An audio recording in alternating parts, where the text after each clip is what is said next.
এই হচ্ছে ABC news AGT live.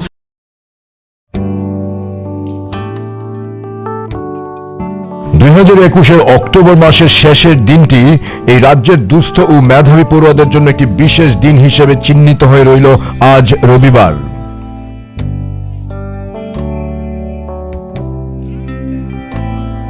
Colonel Mahim ঠাকুর সরণি রাজধানী আগরতলাতে অবস্থিত ত্রিপুরা স্টুডেন্টস হেলথ হোমে উমাপদ বর্মন ও অঞ্জলি বর্মন চ্যারিটেবল ট্রাস্টের উদ্যোগে মেধাবী ও দুস্থ ছাত্রছাত্রীদের আর্থিক সাহায্য প্রদান অনুষ্ঠানে সকল স্তরের মেধা সম্পন্ন ছাত্রছাত্রীদের মধ্যে যারা আর্থিকভাবে পিছিয়ে তাদের মেধা বিকাশ তথা দেশ ও দশের কাজে নিজের সেরাটা উৎসর্গ করার জন্য আজকের এই কর্মকাণ্ড বিশেষ প্রশংসার দাবি রাখে বইকি। এই অনুষ্ঠানে উপস্থিত রাজ্যের প্রাক্তন মুখ্যমন্ত্রী মানিক সরকার আগামী দিনের ভবিষ্যৎ ও প্রতিভাবান দুস্থ ছাত্রছাত্রীদের অনুপ্রাণিত করেন তাদের মধ্যে আর্থিক সাহায্যের হাত বাড়িয়ে আত্মকেন্দ্রিকতা, পরশ্রীকাতরতা ও হীনমন্যতার বিনাশে উমাপদ বর্মন ও অঞ্জলি বর্মন চ্যারিটেবল ট্রাস্ট আজ এক অনন্য নজির সৃষ্টি করল। এই অনুষ্ঠানের মূল বক্তার ভাষণে প্রাক্তন মুখ্যমন্ত্রী মানিক সরকার ও এই ট্রাস্টের ভূয়সী প্রশংসা করেন। তিনি আরও বলেন,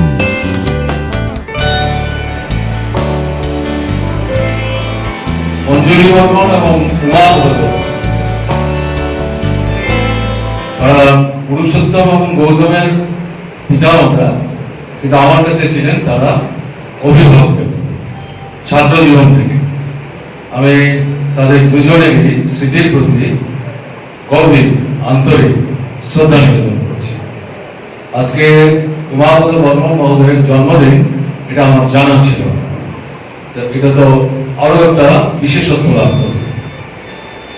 এবং এই ট্রাস্টের যারা স্রষ্টা এবং তার সাথে যারা সহযোগিতার হাত বাড়িয়ে দিয়ে ট্রাস্টকে একটা শক্তিশালী মঞ্চ হিসাবে তৈরি করছেন মানুষের পাশে দাঁড়াবার জন্য, এই ট্রাস্টের সবাইকে বিশেষভাবে ধন্যবাদ। তাদের সীমাবদ্ধ সামর্থ্য নিয়ে যেভাবে দাঁড়াবার চেষ্টা করছেন, এটা সামগ্রিক সমাজের দায়িত্ব।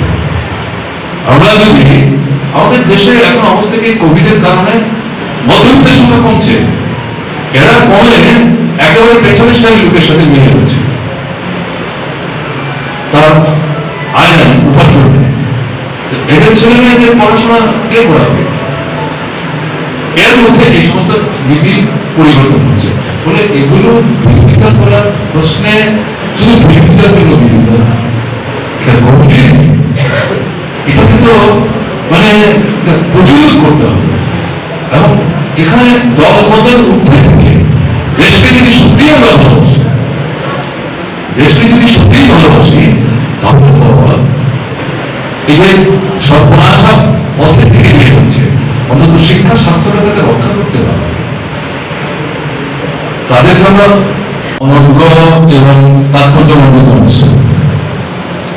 এই অনুষ্ঠানের সভাপতি ট্রাস্টের যিনি সভাপতি এবং মঞ্চে ট্রাস্টের সম্পাদক আছেন, বাকি দুজন ইতিমধ্যে আপনাদের কাছে পরিচিত, কথা বলেছেন, তাদের সবাইকে এবং আপনারা যারা উপস্থিত হয়েছেন, এখানে ছাত্র আছে, ছাত্রী আছে, অভিভাবক আছেন, আমাদের সমাজের নানা অংশের মানুষ আছেন, আর বিশেষ করে যাদের পাশে দাঁড়াবার জন্য ট্রাস্ট একটা সাহসী উদ্যমী ভূমিকা নিয়েছে, তারা যারা এসেছে, সবাইকে প্রীতি, শুভেচ্ছা এবং অভিনন্দন জানাচ্ছি। কথা শুরু করার আগে অঞ্জলি বর্মন এবং উমাপদ বর্মন তারা পুরুষোত্তম এবং গৌতমের পিতামাতা, কিন্তু আমার কাছে ছিলেন তারা অভিভাবক ছাত্র জীবন থেকে। আমি তাদের দুজনের স্মৃতির প্রতি গভীর আন্তরিক শ্রদ্ধা নিবেদন করছি। আজকে ব্যবসার ক্ষেত্র হয়ে গেছে এবং এই জায়গাটাতে যেটা দেখা যাচ্ছে বেসরকারীকরণের দিকে চলে যাচ্ছে। আমাদের ছোট রাজ্য, আমাদের গভর্নমেন্ট চলার সময়ে বিপিন চক্রবর্তী, দশরথ দেবরা যখন প্রথম শুরুয়াত করেন বামফ্রন্ট সরকারে, তারা তো এই একটা একটা করে ইট পেতে আমাদের জন্য একটা রাস্তা তৈরি করে দিয়ে গেছেন। এই ইট যদি তারা না পেতে রাস্তা করতেন, সড়ক না করতেন, আমরা যেটা করতে পারলাম সেটা আমাদের পক্ষে করা সম্ভব হতো না, তাদের বাদ দিয়ে ত্রিপুরার ইতিহাস না। তাহলে এখানে এই শিক্ষার যে ভিতটা তৈরি করা হয়েছে, সারা দেশের সাথে দৃষ্টি এক করে আমাদের রাজ্যের সরকারও কিন্তু বেসরকারীকরণের দিকে দ্রুত পদে অগ্রসর হওয়ার চেষ্টা করছে।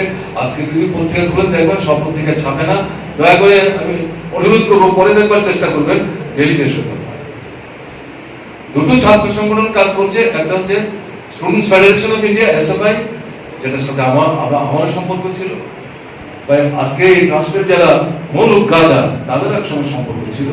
আরেকটা সংগঠন হচ্ছে ট্রাইবাল স্টুডেন্টস ইউনিয়ন, আমাদের রাজ্যের উপজাতি ছাত্রদের মধ্যে একই দৃষ্টিভঙ্গি নিয়ে কাজ করে।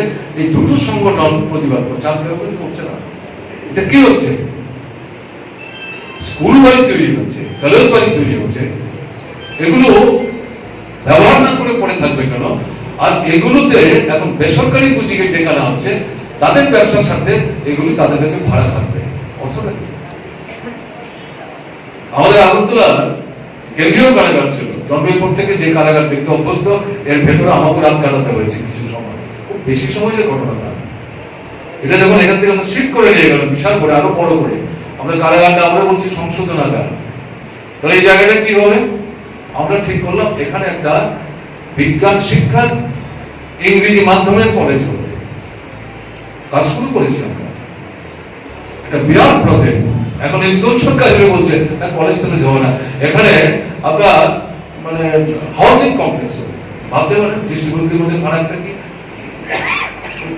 আমি জাস্ট একটা উদাহরণ উপস্থিত করলাম। গত কয়েক মাসের বয়সের মধ্য দিয়ে তারা কিন্তু আজকে একটা সম্মত জায়গা পেয়েছে।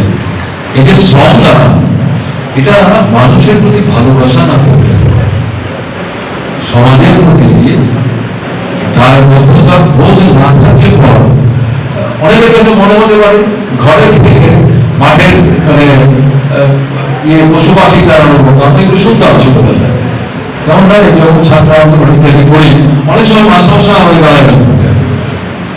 স্কুলে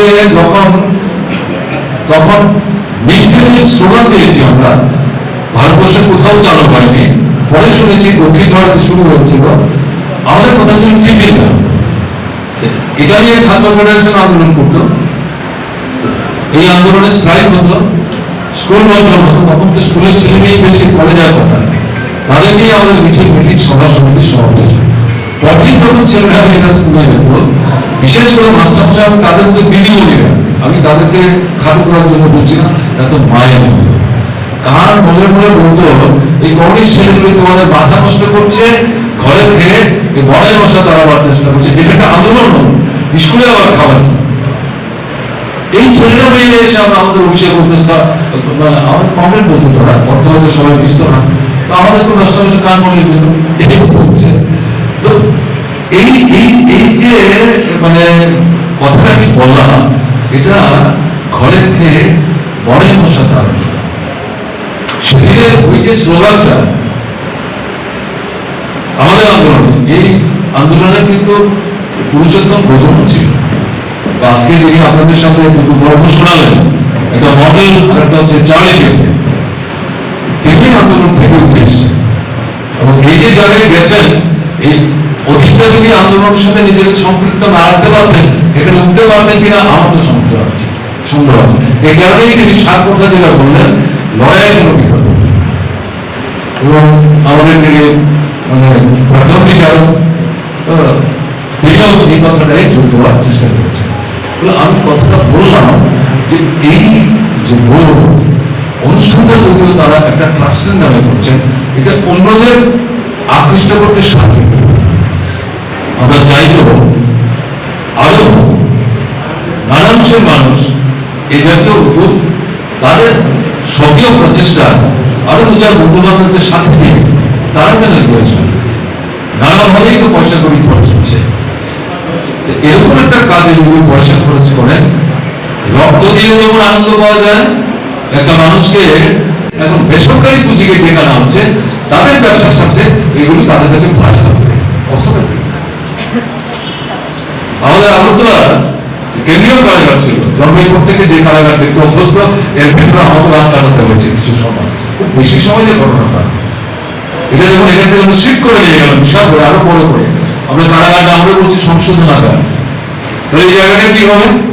আমরা ঠিক করলাম এখানে একটা বিজ্ঞান শিক্ষা ইংরেজি মাধ্যমে কলেজ হবে, তা শুরু করেছি আমরা। এটা বিরাট প্রজেক্ট। এখন একদম সরকার এসে বলছে না কলেজ চলে যাওয়া না, এখানে আপনার মানে হাউজিং কমপ্লেক্স হবে। ভাবতে পারেন দৃষ্টিভঙ্গির মধ্যে পারেনটা কি? আমি জাস্ট একটা উদাহরণ উপস্থিত করি। এই কথাগুলো বলার উদ্দেশ্য হচ্ছে যে যে ছেলে মেয়েদেরকে সাহায্য করার জন্য এখানে ট্রাস্টার আছে, গোটা সমাজকে কিন্তু তাদের পাশে দাঁড়াতে হবে।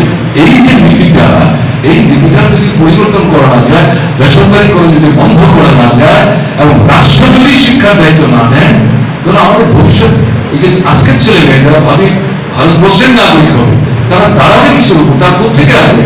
কিন্তু আকাশ থেকে করবে না, মাটি তুলে উঠবে না। তারা যে ব্যবস্থা করতে করা হবে, কে সাহায্য করবে? রাষ্ট্রকে সাহায্য করতে হবে। তার সাথে হচ্ছে স্বাস্থ্য। একই দুটো জায়গায় হচ্ছে এখন মানে মুনাফা অর্জনের সবচেয়ে একটা ভালো জায়গা বলে, টাকা যাদের আছে, পয়সা যাদের আছে, পুঁজি যাদের আছে, এটা তাদের জন্য একটা বলা যায় যে মৃগা ক্ষেত্র। এবং আমাদের দেশের সরকার এই যে কোভিড তাতে কি দেখা গেল, প্রায় ৮০ থেকে ৮৫ যে হাসপাতাল এগুলো বেসরকারি পুঁজি করার জন্য কতটাই হাসপাতালে করতে পারে।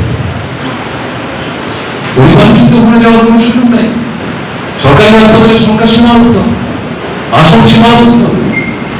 যতজন ডাক্তার থাকা দরকার, নার্স থাকা দরকার, প্যারামেডিক্স থাকা দরকার নাই। আমাদের ত্রিপুরা বামপন্থী সরকার দুটো মেডিকেল কলেজ করেছে। ডাক্তার লাগবে, এখান থেকে আমরা ডাক্তার তৈরি করবো, আমাদের ছেলে মেয়ে ডাক্তার হবে। ডাক্তার তো হাসপাতাল চালাতে পারবে না, নার্স লাগবে, এখানে আমরা নার্স তৈরি করার জন্য প্রতিষ্ঠান করবো। শুধু নাম দিয়ে হবে না, প্যারামেডিক্স লাগবে, এখানেই আমরা প্যারামেডিক্যাল ইনস্টিটিউট আমরা করলাম। সবটা মিলিয়ে একটা হিসেব করে একটা ফুল প্যাকেজ হাতে নিয়ে আমরা মাঠে নেমেছিলাম যে যত লোক তার গড়ে যাওয়ার বৃদ্ধি, মানুষ একটা অংশ তো চলেও যায় আমাদের ছেলে, গড়কে বৃদ্ধি মাথায় আমি বিস্তারিত আলোচনায় যাবো না। ছাত্রছাত্রী লেখাপড়া নিয়ে যেহেতু প্রশ্ন, বর্তমান ভারতবর্ষের যে শিক্ষানীতি নতুন করে যেটা ন্যাশনাল এডুকেশন পলিসি তারা ঠিক করেছে, যারা গভীর অভিনিবেশ নিয়ে বিষয়টা দেখবার চেষ্টা করেছেন, তারা নিশ্চয়ই মতো উপলব্ধি করেছেন। অনেকেই হয়তো এদিকে নজর দেওয়ার চেষ্টাই করছেন না, কিন্তু মানে কি প্রতিকূল একটা পরিস্থিতির সামনে দিনে আমাদের ছেলে মেয়েদের, বিশেষ করে সাধারণ মধ্যবিত্তের মধ্যে থেকে এখন স্তর তৈরি হয়ে গেছে। আমরা আগে বলতাম নিম্ন মধ্যবিত্ত, এখন আমার মধ্যবিত্তদের মধ্যে উচ্চ মধ্যবিত্ত দিকে তৈরি হচ্ছে। তারা সমাজ জীবনের বিরাজমান বহু অর্থনীতিতে সমস্যার সংকট, এগুলো নিয়ে তারা মাথায় ঘামান না। তারা এই যে নিউ ইকোনমিক পলিসি, তারা মনে করছেন এটা তো আমরা লাভবান হচ্ছি, এবং এর বিরুদ্ধে তারা খুব বেশি কথাবার্তা বলতে চান না। এদের মধ্যে খুব অ্যাডভান্স চিন্তা ভাবনার দিক থেকে যারা, তাদের একটা ছোট্ট অংশকে বাদ দিয়ে দেবে। কিন্তু সেদিক থেকে যেটা বলছি যে একটা বিরাট বড় বিপদ কিন্তু আমাদের সামনে অপেক্ষা করছে। এই যে নীতিটা, সার কথা যেটা, যার আছে সেই করতে পারবে, যার নাই সে করতে পারবে। এবং দেখবেন যে কারিকুলাম সব চেঞ্জ হয়ে যাচ্ছে, নতুন নতুন সাবজেক্ট চলে আসছে। এগুলি কে ঠিক করছে? এগুলো ঠিক করছেন মনোপলি ক্যাপিটাল কর্পোরেট যে হাউসেস, তারা বড় বড় শিল্প ব্যবসা বাণিজ্যের মালিক। এগুলো বিকাশের জন্য, আরো বেশি মুনাফার জন্য কি ধরনের লোক চাই, কোন বিষয়ে দক্ষ লোক চাই, তাদের যে প্রেসক্রিপশন, তাদের টাকা পয়সা যারা রাষ্ট্র ক্ষমতার সিংহাসনগুলোকে বরবাদ শুরু করেছেন, তাদেরকে তারা এগুলো বলেন, এবং তারা তাদের বাছাই করা লোকদেরকে এই কারিকুলাম কিন্তু তারা সেইভাবে পরিবর্তন করে। নতুন নতুন সাবজেক্ট আমাদের, একদিকে আমরা বিস্ময় প্রকাশ করি, নতুন সাবজেক্ট বুঝেই না অনেক কিছু। আমি অনেক ছেলেমেয়েকে যখন জিজ্ঞেস করি, যখন সাবজেক্টের নাম বলে, আমরা যখন স্কুল করে অতিক্রম করে এসেছি, এগুলো ভাবনার মধ্যেই ছিল না। ছাত্রীকেই জিজ্ঞেস করছে এটাতে আসলে কি পড়ানো হয়, এবং যখন ওরা ব্যাখ্যা করে বলে তাতে মনে হয় অনেকগুলোতে প্রাসঙ্গিকতা আছে, কিন্তু সামগ্রিকভাবে বিচার করলে বলে দেখা যাবে এটা মূলত একটা নির্দিষ্ট ছোট্ট অংশের স্বার্থকে রক্ষা করার জন্য এই সমস্ত জিনিসগুলিকে সেভাবে তারা উল্টে পাল্টে পূর্ণর্য ঘটে গিয়ে নূতন করে উপস্থিত করার চেষ্টা করছে। সবকিছুর সাথে সমাজের এবং রাষ্ট্রের সার্বিক উন্নয়ন এই প্রসঙ্গটা যুক্ত থাকে মনে করার কিন্তু কোনো কারণ এটা আমার জানা ছিল না।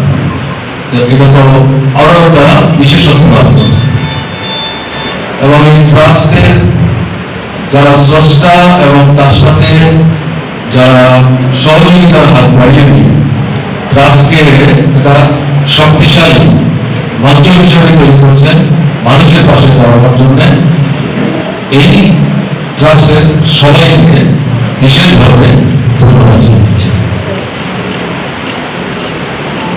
আমার প্রাথমিক প্রতিক্রিয়া যেটা আমি বলবো, অনেকে মনে হতে পারে এটা একটা ক্যালেন্ডার প্রোগ্রাম বা আসলে একটা রিজিওনাল ফাংশনের মতো, আমাকে যেটা যেটা মনে হয়েছে আমি অন্তর্ভুক্ত করছি, এটা তাদেরকে সন্তুষ্ট বা খুশি করার জন্য না। হয়তো ক্যালেন্ডারের বিষয় থাকবে, বাবার জন্মদিন অথবা মায়ের জন্মদিন, কিন্তু তাদের কাছে আমার যা মনে হয়েছে যে আন্তরিকতা নিয়ে গভীর অনুভব নিয়ে এই কাজটা তারা করার চেষ্টা করছেন, এর সাথে যুক্ত আছে সমাজের প্রতি দায়বদ্ধতার বোধটা। এটা বাদ দিয়ে কিন্তু এই অনুষ্ঠানকে যদি আমরা ভাবি তাহলে তাদের প্রয়াসকে খাটো করে দেওয়া যাবে।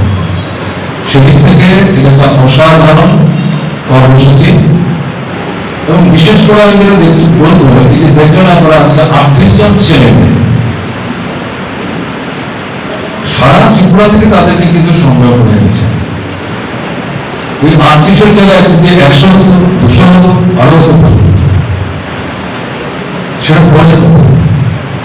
কিন্তু আমি প্রত্যেকবারই দেখছি যে অনুষ্ঠানটা শুরু হওয়ার পর থেকে গত কয়েক বছর যাবৎ তারা যখন ধারাবাহিকতা বজায় রাখছেন, আমিও আমন্ত্রিত হলে এই অনুষ্ঠানে উপস্থিত হবার যে সৌভাগ্য তার থেকে নিজেকে বঞ্চিত করার চেষ্টা করি।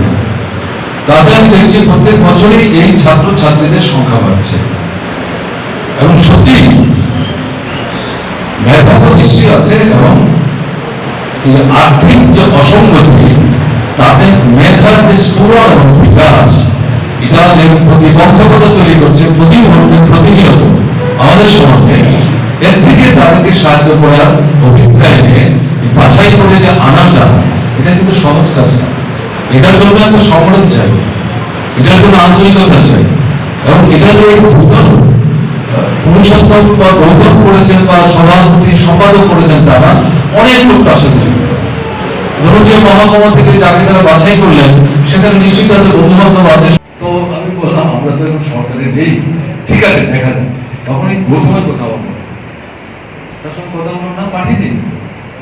সে নিজেই তো একজনকে পড়াতে শুরু করেছে, এবং সেই মেয়েটি ওখান থেকে ফিরে এসে আমাকে যেভাবে সে আপ্লুত, সে পুরুষোত্তমের ঘরে তার যে চেম্বারের যে বইপত্র দেখলো, দেখে বললো আমি উকিল হব। এইভাবে তো মানুষের মনে স্বপ্ন তৈরি হয়। আরেকটা মেয়ে, তাকে আমরা পাঠিয়েছি, তার 2-3টা সাবজেক্টের সমস্যা ছিল, মাস্টারমশাই ঠিক করে দিয়েছেন, যিনি পড়াবার কথা তাকে আমি সামনে দেখছি, আমি জায়গাটা মেয়েটি তার কাছে যাই কিনা, কোথায় যায় বিজ্ঞানে আইসি বাবদ। এটা নিয়মিতভাবে তারা চালাচ্ছেন, যারা সাহায্য করছেন তারা কিন্তু খুব পয়সা নেয়, এবং যারা পড়ান তারা আমাদের আগরতলার শিক্ষক শিক্ষিকাদের মধ্যে প্রতিষ্ঠিত। কিসের তাগিদে তারা সাহায্য করছে?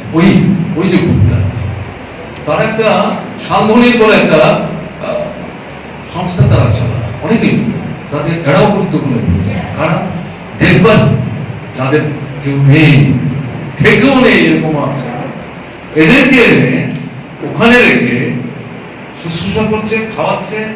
তারা কিন্তু প্রচারের জন্য এগুলো করছে, ঘটনা তা না। এবং এখন দেখা যাচ্ছে মানুষ জানে যে এটা তাদের কাজ করছে, নিজেরা স্বতঃপ্রণোদিত হয়ে গিয়ে তারা তাদেরকে টাকা দিয়ে আসছে। এবং কোনো কোনো ক্ষেত্রে দেখা যাচ্ছে তারা অনেকে বলছে এখন টাকা লাগবে না, লাগলে আমরা আপনাদের সঙ্গে যোগাযোগ করবো। কেউ নিজের বাড়ি তাদেরকে দিয়ে দিচ্ছে, ভাবতে পারেন? কিন্তু ওই যে কথাটা বললো, লড়াই করলে কেউ হারে না, শেষ পর্যন্ত সেই জিতে। আর সব চিন্তা, শুভ চিন্তা, গঠনমূলক চিন্তা নিয়ে মানুষের পাশে দাঁড়িয়ে মানুষকে যদি সাহায্য করার কেউ চেষ্টা করে, তাকে কেউ দমিয়ে রাখতে পারে না, এবং আলটিমেটলি সেই জিতে। এগুলো হচ্ছে দৃষ্টান্ত, এগুলো তাদের কাছে আনুষ্ঠানিক কর্মসূচি না।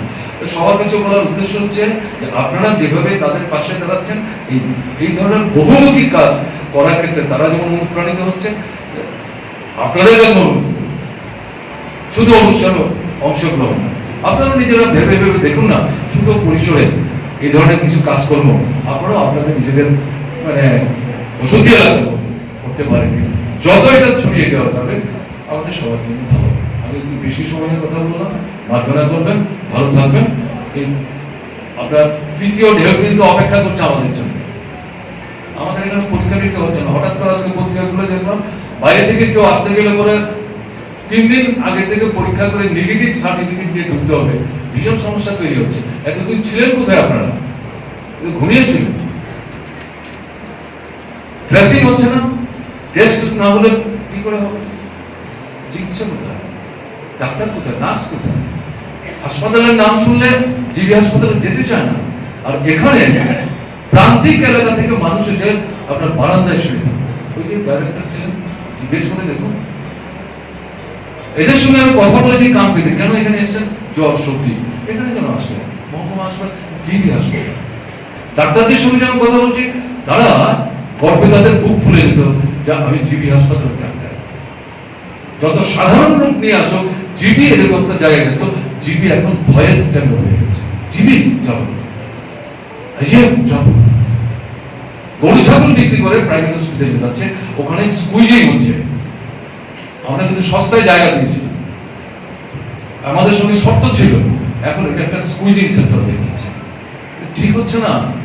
যে ভদ্রলোক উদ্যোগ নিয়ে করলেন, তিনি এখন আসতে পারছেন না, তিনি অসুস্থ হয়ে পড়েছেন। তার যদি সাক্ষাৎ পেতাম, তাকে বলতে পারতাম হাত জোর করে, এর জন্য কিন্তু আমাদের জায়গা দেওয়া না। কি হচ্ছে? তাহলে এই যে আপনার পরিস্থিতিটা, এই পরিস্থিতি থেকে আমাদের কিন্তু বেরিয়ে আসবার জন্য সকলের সম্মিলিত একটা প্রয়াস গ্রহণ করা দরকার। তাই আমি কথাগুলি বললাম, ভালো থাকবেন। এই যে আপনার থার্ড মানে ওয়েভ পশ্চিমবাংলায় 41 ভাগ বেড়েছে পুজোর পরে, আসামে বেড়েছে, সেন্ট্রাল গভর্নমেন্ট সতর্ক করেছে। এবং ত্রিপুরা যদি ঠিক মতো পরীক্ষা আরম্ভ হয়, দেখা যাবে আমাদের এগুলো বাড়ছে। এবং দেখা যাচ্ছে গত 3-4 দিনের মধ্যে এটা শতাধিক এই রোগী চিহ্নিত হয়েছে, এবং কিছু কিছু ভর্তি হয়েছে, অধিকাংশ বাড়িতে থাকতে বাধ্য হয়েছে। আপনারা সাবধানে থাকবেন, সতর্ক থাকবেন, বাচ্চাদের দিকে নজর রাখবেন, কিন্তু সঙ্গে সঙ্গে নিজেদের যে দায়িত্ব সেটা পালন করার জন্য এগিয়ে আসবেন। এই কথাগুলো বলেন এই অনুষ্ঠানের মানে যে সাফল্য, তাতে আমিও আপনাদের বোধ করছি। আমি আমার কথা বলা শেষ করছি। সাহায্য করার জন্য এখানে ট্রাস্টার আছে, গোটা সমাজকে কিন্তু তাদের পাশে দাঁড়াতে হবে।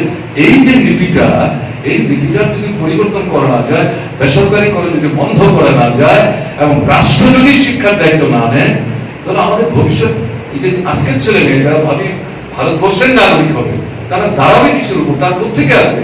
কিন্তু আকাশ থেকে পড়বে না, মাটি ফুলে উঠবে না। তারা এই ব্যবস্থা করতে বড় হবে, কে সাহায্য করবে? রাষ্ট্রকে সাহায্য করতে হবে। তার সঙ্গে হচ্ছে স্বাস্থ্য।